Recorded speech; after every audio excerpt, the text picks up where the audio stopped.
దక్షిణ అయోధ్య భద్రాచల రామాలయ అభివృద్ధికి సమగ్ర ప్రణాళికలు సిద్ధం చేయాలని భద్రాద్రి కొత్తగూడెం జిల్లా కలెక్టర్ డాక్టర్ ప్రియాంకాల అధికారులను ఆదేశించారు.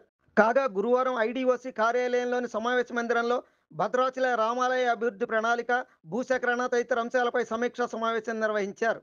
ఎండోమెంట్, రెవెన్యూ, సర్వే, గ్రామ పంచాయతీ, ఐటీడీఏ అధికారులతో జరిపిన ఈ సమావేశంలో జిల్లా కలెక్టర్ మాట్లాడుతూ రామాలయ అభివృద్ధితో పాటు దానికి అవసరమైన భూసేకరణకి భద్రాచలం తహసీల్దార్, గ్రామ పంచాయతీ ఈవో, రామాలయ ఎగ్జిక్యూటివ్ ఇంజనీర్, మండల సర్వేయర్తో కూడిన జాయింట్ కమిటీని ఏర్పాటు చేశామని, ఈ కమిటీ ఆలయ అభివృద్ధికి అవసరమైన భూసేకరణకు సంబంధించిన ప్రణాళికలను 3 రోజుల్లోగా నివేదిక అందజేయాలని ఆదేశించారు. అలాగే అభివృద్ధి పనుల్లో భాగంగా భూ నిర్వాసితులకు R&R ప్యాకేజీ కింద ఇవ్వాల్సిన అనుకూలమైన భూమిని గుర్తించాలని అధికారులను కలెక్టర్ ఆదేశించారు. అన్ని శాఖల అధికారులు సమన్వయంతో ప్రణాళికలు సిద్ధం చేసి సోమవారానికల్లా నివేదికలు అందజేయాలని కలెక్టర్ డాక్టర్ ప్రియాంకాల ఆదేశించారు. అదేవిధంగా భద్రాచల రామాలయ భూములకు సంబంధించిన పెండింగ్లో ఉన్న కోర్టు కేసుల పూర్తి వివరాలు అందజేయాలని రామాలయం ఈవో రమాదేవితో పాటు భద్రాచలం ఆర్డీఓ దామోదర్ను ఆదేశించారు.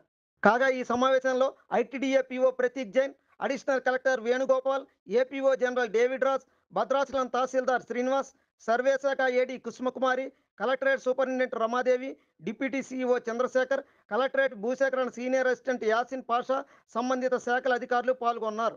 ఇలా ఉంటే తెలంగాణ రాష్ట్ర ప్రభుత్వం దక్షిణ అయోధ్య భద్రాద్రి అభివృద్ధిపై ప్రత్యేక దృష్టి పెట్టిన సంగతి తెలిసిందే. అలాగే ఇటీవలే భద్రాచల పర్యటనకు వచ్చిన సీఎం రేవంత్ రెడ్డి ఈ మేరకు అధికారులతో సమీక్షించి దిశానిర్దేశం చేసిన విషయం గమనార్హం. అందరూ చూడండి, ఆనందించండి, లైక్ చేయండి, షేర్ చేయండి, సబ్స్క్రైబ్ చేయడం మర్చిపోకండి.